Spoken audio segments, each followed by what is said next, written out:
fois encore, ce voyage sans cesse répété, tel la marée que nous venons admirer, nous voici nés au vent, au nez des vents de Vendée. Marin de terre au pied de mer, je ne sais pourquoi et comprends mal ce qui m'amène encore et toujours sur ces bords de terre, de roches et de sable aux limites de la mer.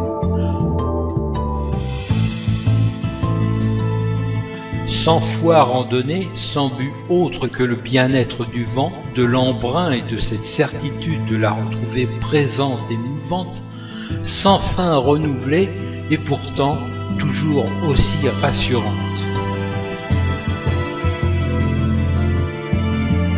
De nord à sud et l'inverse, au sable fin, au gravier coloré, au galet roulé, le regard vagabond, sans guide et sans fil, chaque trou d'eau, chaque algue librement accrochée au rocher, grave une image inconsciente au cœur de mon errance et de ma rêvance.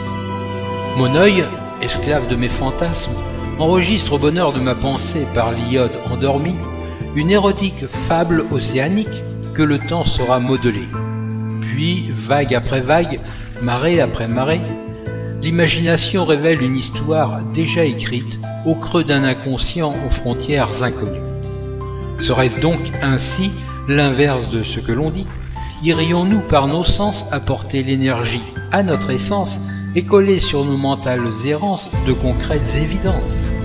Ainsi, glané au cœur des rochers, l'histoire reconstituée devient évidence. Regarde, c'est la mer, regarde, c'est la vie, regarde à fleur d'eau. Là, les fleurs d'une faille deviennent bouquets de fiançailles, une quête affective que la roche avive.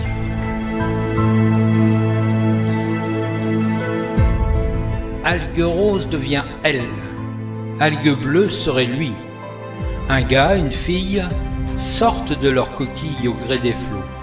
Elle et lui dansent, mâle et femelle se balancent, tango d'eau au cœur d'un ballet nuptial, à l'océane cour royale.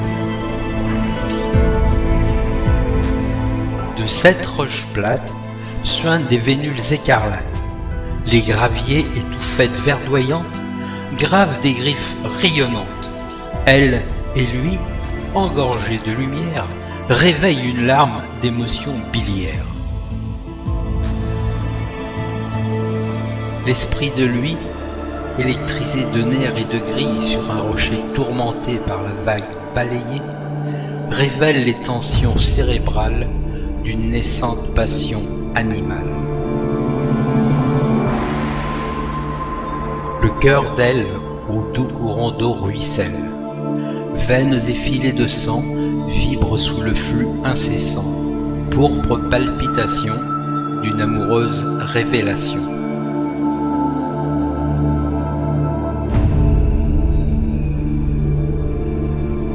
Ce cercle de cristaux rosés encadre les doigts opposés des aiguilles de l'heure galante. 9h15. La rencontre aimante, cadran ensablé d'une destinée par la mer dessinée.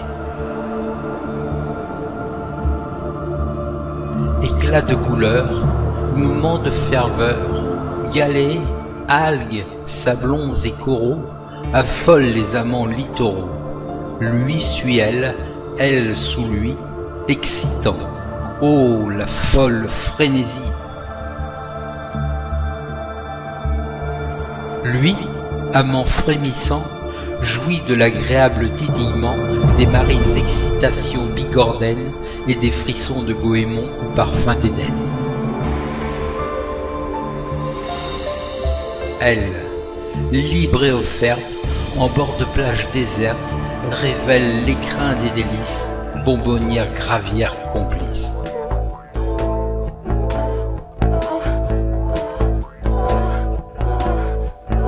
Tabernacle de passion s'ouvre à la procréation, humide espérance fœtale sous la verte toison végétale.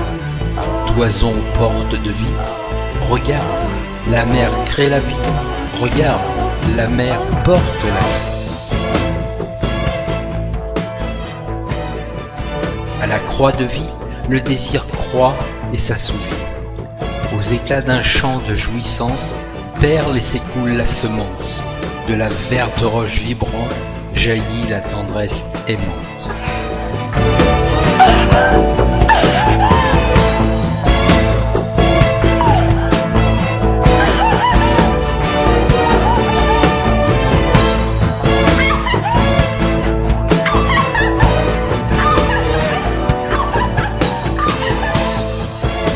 Caillou géniteur héroïque, engeance d'une déviance bionique, glisse au cœur de la matrice, petite graine d'abysse, d'abysse, d'abysse.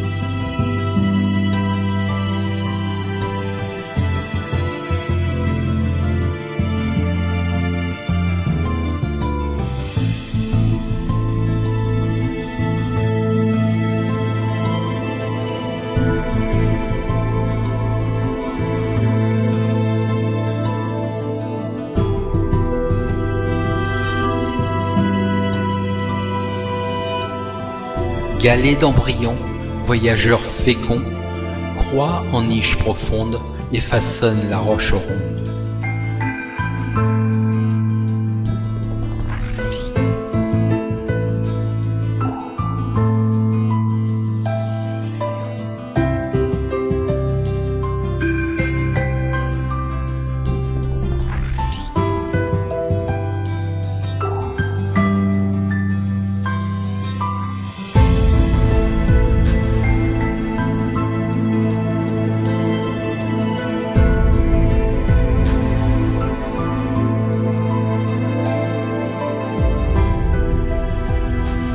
Enveloppée de tendres lichens, la gestation d'un roi ou d'une reine s'accomplit nuit après jour, protégée du ressac par des bulles d'amour.